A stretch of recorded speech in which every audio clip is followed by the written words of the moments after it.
Well, hey folks, Real Honestly Witch on Redlands, a fantasy booking show for the WWE Women's Division from Survivor Series 2018 to Mania 35. Some of these matches may be ones that WWE ends up doing, but my idea of doing this is to utilize all the women on NXT, Raw, and SmackDown in the best ways possible. Now, NXT has done a, by and large, better job of booking their women than Raw and SmackDown have done, even though there's been a couple good feuds on both respective brands. But I'm just going to give my ideas also on NXT because I don't want to leave those women out. Those women are very hardworking. A lot of the women are very, very hardworking across all the brands. Whether I like them or not, it is really good to see women's wrestling in WWE get a bigger spotlight. Like we're just coming off of Evolution. This is my way to keep the momentum going. So yeah, these are just my ideas to push, to give some established talents maybe some, redemption stories, especially one in particular, and to push some talents that I feel have been underutilized the past number of months, including one in particular that I know, shout out to Avalina Tweets, I know she will appreciate. And I will also appreciate, as I'm a big fan of her, you probably can guess who that particular wrestler is. But I'm not going to book every single week of TV, so just keep that in mind. I will book some weeks just as a way to establish, the momentum to the next event. But anyway, here we go. NXT War Games. The idea is they're probably going to end up doing Shayna Baszler versus Kairi Sane for the title again, which should be a good match. It really should be. Shayna Baszler has proven me wrong, has improved dramatically. Whether I find her interesting or not on promos, I will say this. As far as an athlete, she is legit. And piggybacking off of the stuff that happened at Evolution, when you had Jessamyn Duke and Marina Sharif interfere and, cause Kairi Sane to lose, this is my idea for it. Kairi Sane versus Shayna Baszler 4 would certainly be a good match, but I say hold off on that. Hold off on that for this reason. Because what better way to establish Jessamyn Duke and Marina Sharif in the ring without exposing them since they're still learning at the Performance Center? What better way than to have a 6-woman Falls Count Anywhere match? So I have Shayna, Jessamyn, and Marina against Kairi Sane, Io Shirai, and Mia Yim. You throw this together, yeah, it could be pretty quick, but if you have them brawl and you have some good video packages and stuff like that, you could establish it, and have this be a well-booked Falls Count Anywhere match where you don't overexpose the other two MMA women that are that obviously are great athletes, but are new to this and are still trying to, get their feet wet and everything. This way, you play their strengths, you hide their weaknesses, you also give Kairi, Io, and Mia a great platform where Kairi and Shayna can continue their feud. Io, who's a great friend of Kairi, she can help, get revenge, help out her friend. Mia Yim can also get a good, get a good performance out of this. And you have it, go all over. You have it go on the stage. You have it go in the crowd. You have all these women just beat each other. I mean, obviously not senseless in the word that they're like, all drooling on themselves afterwards, but that they beat themselves up. And be with their opponent. They just have a good, big, all-out brawl and everything. But at the end, Mia Yim will take the fall and say Shayna, taps out Mia Yim. Mia Yim taps out or passes out. Something like that. But the bottom line is Mia Yim's the one to take the fall because she's well established, maybe not necessarily NXT audiences, but it proves that, even the great, fiery passion that Kairi's team has still can't overcome the brute strength of the MMA girls. So there you go. And it still continues the fact that you can have Kairi versus Shayna down the road at the, takeover in January.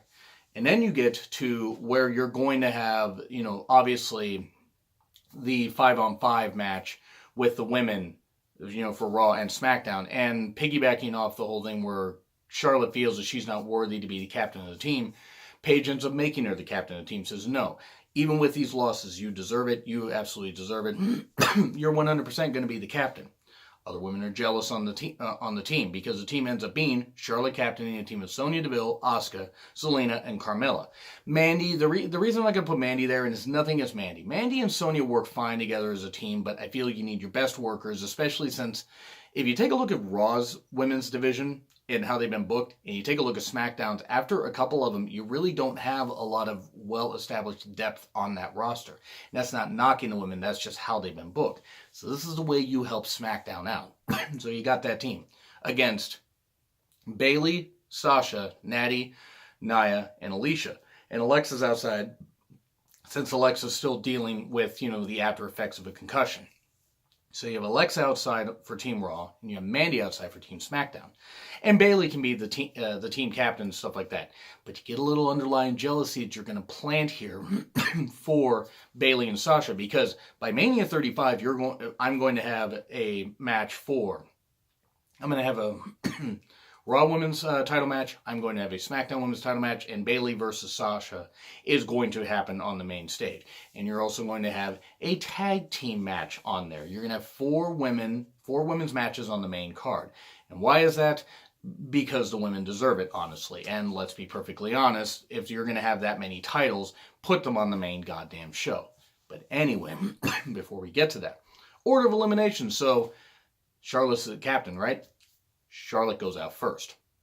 Continuing this whole slide where she feels she's not good enough. Maybe she's lost it. Maybe the whole doing it with Flair, this kind of stuff. Maybe she can't live up to her father's legacy. Charlotte's out first. Now, not within the first minute. You go a few minutes, maybe 5, 6, something like that, before you have an elimination. Because this is going to be about a 25-minute match. Give the women this chance to get well established and everything. Especially with that many eliminations, you need a chance to breathe and everything. You can have a couple quick eliminations, but that way you have these women get some good performances in. So Charlotte goes out first and continuing this whole thing of it's going to end up turning into a redemption angle for her. Even though maybe I'm not Charlotte's biggest fan, there's potential there for a redemption angle, and that's where you're going to build with it. So Charlotte's out, and then Natty ends up going out.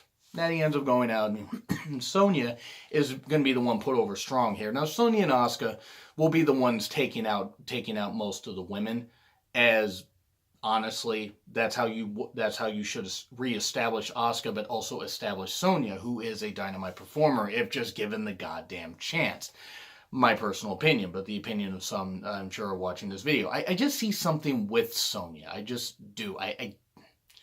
I don't know what it is necessarily. Maybe it's legitimacy, the style, the look, the fact that she has the youth on her side and also has picked this up well. Now, yes, she's still a project, but she is somebody that I could certainly see being a great asset to the company for a number of years. I think she's only 24, 25. I think she's actually 24.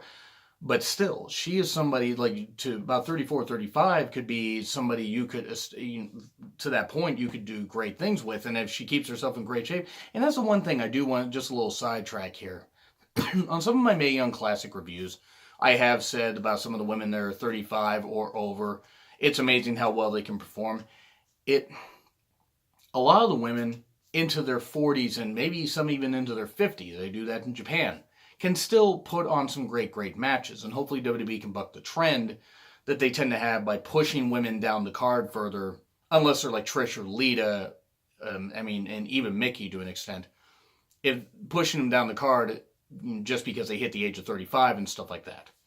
So hopefully WWE can buck the trend with that. I think a lot of the women, youthful and even the ones experienced, Mickey deserves a title run also. I'm not going to book her for a title run here, but anyway, that's just something I wanted to say really quickly. I don't think the 35 should be the cutoff for any of these women, and I think WWE doing that is, quite frankly, a little bit ridiculous. And hopefully the Mae Young Classic and Mae Young Classic 2 have proven that they, maybe care less about that and more about experience and about ability. Then they care about, she's, in her mid-30s, we need to cast her off or bury her and stuff like that, because women at that age just don't appeal to other women. Terrible Vince impression, but I can see Vince saying that. But anyway, so yeah, after Charlotte's eliminated, Nia's eliminated. Or Natty's eliminated. Natty, gets eliminated a few minutes later. And nothing against Natty. I love Natty, but it's just, she's not going to be factored into a whole lot of, big storylines here. Except maybe on TV matches to compete for the upcoming women's tag titles. Then Nia gets eliminated via countout. What happens is you have members of Team SmackDown, Zelina, Carmella, Asuka, Sonya. After they fight off the remaining members of Team Raw, they manage to get Nia, say, through the announcer's table, this kind of stuff. All of them collectively pick her up and throw her through the announcer's table, and she can't get back up, and she is counted out. So now you have it 4-on-3 in favor of Team SmackDown. And then you're going to start a little bit of an undercard feud, where Zelina is going to, do some good stuff and everything, because Zelina is a good performer.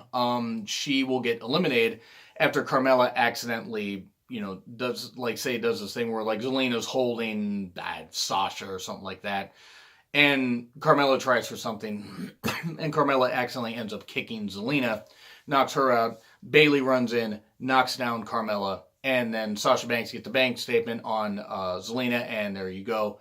Zelina tap, tap, tap, tap, tap. And then that's going to be a future feud, Zelina and Carmella, a nice little undercard feud, as a way to maybe establish Zelina a little bit. And I'll get to that why in a bit. But then Carmella ends up getting eliminated soon after. Zelina's upset her and everything. And then Bayley ends up getting the tag, gets behind Carmella, and then right when Carmella turns around, hug plex, Bayley to belly. In other words, 1, 2, 3. And now, suddenly, Team SmackDown, after having the 4-3 advantage, is now down to 3-2. So yeah, there you go. And then you got this stuff going, and everything. And then Alicia ends up getting eliminated soon after. Alicia's doing her crazy antics and everything, but still is hitting some nice moves, hits an axe kick, hits a nice Northern Lights. But what ends up happening is Alicia will end up getting eliminated. Sonya and Asuka form an uneasy alliance, because even though Mandy's out there, Mandy's not in the match. Sonya ends up, ends up slapping on a submission on Alicia. Alicia gets away, and then Asuka suddenly kicks her, gets on the Asuka lock. I mean, I can't do the Asuka lock, like I don't handle that kind of stuff or whatever. Gets on the Asuka lock, and Alicia taps out. So now it's down to Sonya and Asuka versus Bayley and Sasha, and that's how it should go. And this is how you're going to do it. This is how you're really going to establish SmackDown. The next one to be eliminated will be Sasha. Bayley, during this point where, like, say Sasha ends up, after some scuffles and everything, and after a few more minutes, Sasha will end up having Sonya Deville in the bank statement.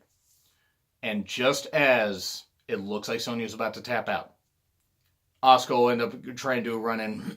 Bayley hits the Bayley to belly on Asuka, but lands her right on Sasha. I mean, not flush, but enough to knock Sasha down. Or, like knock her loopy and stuff like that. And then what'll happen is basically Sasha will end up getting tapped out soon after by Sonya. So Sonya will end up getting the tap out victory. And then Bayley is going to end up being the one that falls. Because it's this 2-on-1 everything, and Bayley's facing an old rival in Asuka and an up-and-comer in Sonya. Bayley will, be fighting them off and stuff like that, but after a blind tag to Sonya, Asuka looks like she's almost done, but goes for the mounts off the rope. Sonya tags her, Bayley to belly to Asuka, and turns right around as Sonya hits like some kind of cool kick move or something like that. I don't remember what Sonya's finisher exactly is, because I haven't seen her win that many matches, which is unfortunate. But give her a cool kick finisher. Not a super kick, but a cool kick finisher. Something like that. And then Sonya will end up getting the pin on Bayley for the 1, 2, 3, and Sonya and Asuka celebrate. And then what happened, so there's sole survivors, and so Sonya and Asuka celebrate, but Mandy's also there. And then what happens is you'll get Asuka getting, celebrating, but then Sonya and Mandy are like, hey, wait a minute. And they start to lay out Asuka. So even though Sonya and Asuka are the finals, or Sonya and Asuka are the final winners, you get Mandy and Mandy and Sonya laying her out, and then Naomi runs down and everything and stuff like that. No, you're not going to have an impromptu tag match. This is not Teddy Long booking this shit, but you're going to build to that a little bit later on. Or will you? Because then you're going to have Ronda as a Raw champion versus Becky as a SmackDown Women's champion. And what you're going to have is you're going to have a really nice classic match. You're going to have Ronda established with some throws, Becky established by being a badass and stuff like that, and both going for arm submissions. Now, Ronda won't be able to get hers on flush, as hers has been put more over as a dominant finisher, even though Becky, the way Becky does hers, is also very good. Becky will get hers on at one point. Ronda will be very, very close to the ropes, but there will be some damage and everything, a lot of damage to Ronda. But then, Just as it seems like Ronda's got Becky in the finisher and stuff like that. Got her in her armbar and stuff like that. Okay, here we go. We're going to see, okay, SmackDown won, but Ronda's got to win. Ronda's always got to win, this kind of stuff. Here's what's going to happen. A DQ is going to happen. The Bellas, Nia, Sonya, and Mandy run down. Kind of like what they did at the end of what they did, to have a DQ finish for Bret Hart versus Diesel at the Royal Rumble 95, which I think was still a very good match, and I don't understand why so many people are down on it, though 1995 was a rough year in wrestling. But that's how you do it. You have all these women run in. You can have them run in from the stage, you can have them run in through the crowd, stuff like that. You can have the Raw women run from the stage, SmackDown women run through the crowd, this kind of stuff. And since both women are getting taken down at that time, you say it's in the middle of the ring and stuff like that. Ronda's got that kind of stuff. So Ronda's got Becky in the middle of the ring. And then you get that and the ref throws the thing out. So it's a double DQ. So both women have a really classic match. But then you go off with other feuds and stuff like that. And you can see it. That's the way you build it. So you don't get a decisive finish, but you don't get anybody that looks super weak with it. And then we're going to build to TLC. So tell me, by the way, guys, if you guys like these ideas. So, yeah, actually after this TLC build and after what happens at TLC, I'm going to stop this video here. So I hope you guys are enjoying this. So, to build the TLC, on Raw, the next night, right after Survivor Series, you have Stephanie come out and announce that a new WWE Women's Tag Team Championship is going to happen. And they're going to have qualifying matches. On the, 9 teams, it'll be 3 from Raw, 3 from SmackDown, and 3 from NXT. Because that way you get NXT women on TV and you can get more eyes on the product. The NXT women aren't going to win the titles, but that way you get to establish it a little bit more. Even though NXT is probably WWE's best brand that they have, maybe with the exception of NXT UK, but that's taking a little bit of getting used to for me because I'm trying to get into the UK scene a little more. But so you got 3 from Raw, 3 from SmackDown, 3 from NXT. So over the next 3 days, so you have the 3 women's teams compete on Raw. And those teams are Bayley and Sasha, even though there's some tension. They have a backstage segment and everything saying, why'd you throw Asuka, Sasha, why'd you throw Asuka into me? Bayley, I didn't mean to, I was trying to win the match. Well, you should know better about ring positioning, this kind of stuff. They could use some insider terms and that kind of stuff to craze out the marks and the smarks and stuff like that. Because crazing out the smarks is always funny. But what ends up happening is they face off against Ember and Natty, because Ember was not on the Raw side of Survivor Series for whatever reason. I had to leave some women off, and do not worry, I'm not trying to discredit some women or anything. I have my reasons for why I'm doing this. So you then have, so like I said, Bayley and Sasha versus Ember and Natty versus Mickey and Alexa. Alexa gets cleared, and Alexa ends up watching Mickey take the goddamn pin here. As poor Mickey. I mean, I love Mickey, but Mickey will be the one to take the pin here, and the winning team moves on to TLC to compete for the new WWE Raw or new WWE Tag Team Championships that will be defended on Raw, WWE, and NXT. Because you don't have enough women in NXT to really do an NXT Women's Tag Team division, but you got enough established tag teams where you could have them defended on respective tapings or even on pay-per-views and stuff like that as a way to integrate some women and give them a bigger platform, this kind of stuff, and use them. That's what I would do. So Bayley and Sasha win, and they're the Raw team that's going to go there. SmackDown has the Iconics, Asuka and Naomi versus Lana and Charlotte. Charlotte gets slotted in, and she's like, well, I got knocked out in the first, as the first one, and Paige is like, you deserve a chance at the Tag Team Championships. But the problem is Lana's her her partner. But then Asuka and Naomi, but Asuka's still selling a little bit from that beatdown that she got afterwards. And Asuka and Naomi still are having, they still are a great team and everything. Or, their team Empress Glow or whatever the hell they are. But the Iconics, who were featured on the pre-show earlier, for Survivor Series, say they beat a cross-brand, they beat Ember and Dana or something like that, and they pinned Dana. You could do something like that. But the Iconics now get slotted in where they are going to win for the SmackDown brand. So they are going to go on to face Bayley and Sasha and who from NXT? Who knows? But they end up pinning Lana. And then Charlotte's like all upset. She's dejected and this kind of stuff because Charlotte had a chance to get the victory, but she missed her moonsault. They threw her out of the ring and they end up pinning Lana. So that way you don't have Asuka and Naomi take the fall, and you can have the Iconics face off against Asuka and Naomi and maybe win a match. And this is all due respect to Asuka and Naomi, but the Iconics are a couple people I was talking about that should be pushed pretty well. And then on NXT the following night, you have the teams of Io Shirai and Kairi Sane versus Lacey Evans and Aaliyah versus Bianca Belair and Vanessa Bourne. And I was going to throw Bianca and Nikki Cross in as a team, but I'm like, unlikely team. Because then if they make it to the finals, they would almost have to win. No. And Nikki's better off on her own anyway. And I'm not saying... I think Vanessa Bourne could be a star also. I think it's going to take some time. Bianca already is head and shoulders above a lot of women in NXT. All due respect to a lot of the women in NXT. She is going to be massive for them. So is Lacey Evans. Aaliyah, I don't know about Aaliyah, but I think she could be a nice serviceable jobber for a number of years if they never do much of anything with her. She's at least youthful enough to where they could get something out of her. But a lot of the women that I'm talking about here in NXT, all of them do have some potential. Even Aaliyah. I mean, granted, they need to get it out of her, but who knows.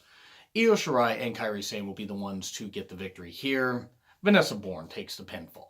And Bianca's then upset. Maybe Bianca attacks Vanessa and this kind of stuff. And then you have Nikki run out. And Nikki attacks Bianca. And you have that feud go off for a little bit. But I also got an idea for a Nikki Cross versus Candice feud that's going to come up here in a little bit. So we're going to finish off on TLC with some other matches that are going to be happening for the title. So based off of what happened with Becky, you're going to have Sonya and Mandy face off against Becky in a three-way. And then for Raw, you're going to have Nikki, Nia, and Tamina. You're going to slot Tamina in there and stuff like that. Because Tamina, say, will win her way to get in there because Nikki just feels she's entitled because she's a Bella. And she's going to say she gave Ronda the best match of her WWE career. And then you're also going to have Nia who says, well, I won the Battle Royal for a future championship opportunity, so I want to have that chance to have that here. So you're going to have a four-way there. Yes, okay, it seems like a little bit much to slot so many women in there, but at the same time, you're also using women the best way possible. And also on the undercard and on the pre-show, you're going to have Zelina versus Carmella because you're going to build that up for a couple weeks. And Zelina's going to end up beating Carmella on the pre-show. Nothing against Carmella. I'm happy the title's off of her now, so that's the way I'm going to go. But I just see Zelina as beating Carmella. It's like, okay, she beats former women's champion. And you could throw Zelina in the title picture a little bit later if you really, really want. She's not going to win, but there you go. So those are going to be the matches, along with for the WWE Women's Tag Team Championships. Bayley and Sasha versus the Iconics versus Io Shirai and Kairi Sane. So let's go with that match first. So you're just going to have it be an elimination match. And yeah, okay, I mean, that seems a little cheap. But elimination and that kind of stuff where you're going to have Io and Kairi go out first. Because the Iconics are going to be the ones to win the championships. Which is going to get a little more dividing between Bayley and Sasha, but you're not going to pull the trigger on it yet. You're not going to pull the trigger on it yet because they still feel that they can make it work. Because this time, it's going to be Sasha taking the fall. And Bayley's going to, you can just see the little twink, the little tinging of her eye, she's getting a little upset. Because she's trying to make this work and everything, even though after the whole beatdown thing that happened where they should have had that feud happen, they didn't. But Bayley says, no. We're next night on Raw that they're going to make it work and this kind of stuff. And that just because they came up short doesn't mean that they're not going to get this victory. So, doesn't mean that they're not going to become women's tag team champions. So yes, the Iconics become the first ever women's tag team champions. I thought of having Bayley and Sasha win it and then hot potatoing it right back. But then I'm like, no, you need to have the first champions have a long run. At least a few months into Mania. because then that way you establish the title well, because if you hot potato it right away, it's just going to make the title meaningless. So the Iconics are your first ever WWE era women's tag team champions. Obviously, there were the WWF women's tag team champions back a while ago. Jumpy Bomb Angels, Glamour Girls, they had some pretty good matches and everything. But then you go on to the respective women's title matches. For Raw, you have Ronda, Nikki, Nia, and Tamina. And it's a nice little, a nice little, 15-minute match and stuff like that. Tamina and Nia have some power spots. Nikki, being the underhanded heel that she is, Nikki almost gets the victory. But then Ronda ends up, after Nia's down, Tamina, takes her out, puts her through the announcer's table. Nia seems to love having announcer's table spots in what I'm saying here. But then you get Nikki gets knocked out. She gets trapped in the arm and the arm bar and everything. Tamina breaks it up, but Nikki can't answer. Tamina goes for the Samoan drop. Ronda ducks out, gets the armbar on Tamina soon after. Hits a nice throw, and then gets the armbar. Tamina taps out. Ronda retains the women's championship, because you're not going to have her lose it to, no offense against Nikki, but you ain't going to have Nia do it, and you damn sure ain't going to have Tamina become champion. So Ronda comes out TLC as champion, and then Becky versus Sonya versus Mandy, because Asuka, even though she was a sole survivor, wasn't able to become part of this match because Sonya and Mandy took her out backstage and this kind of stuff before a qualifying match. Say that happens. So now it's a three. So now instead of being a possible four-way, if they wanted to slot that in, nope, you got a three-way. And the numbers game and stuff like that. And even though Becky's badass and everything, she succumbs to the numbers for a bit. She doesn't lose the title. You can see who I'm trying to push out of this duo here, Sonya and Mandy. I don't think Mandy's necessarily much. I think there's something, but I don't think she's all that great. In the right environment, she could be used. However, it looks like Sonya's about to get the victory. Mandy then breaks it up. So you're getting a little bit of attention there here. So while you're going to establish some new teams, you're going to break up some teams and stuff like that. Sonya ends up almost getting the victory, but then, like I said, Mandy breaks it up. Mandy then ends up getting trapped in the disarmor, and Mandy taps out. Sonya's on the outside, can't get back in time.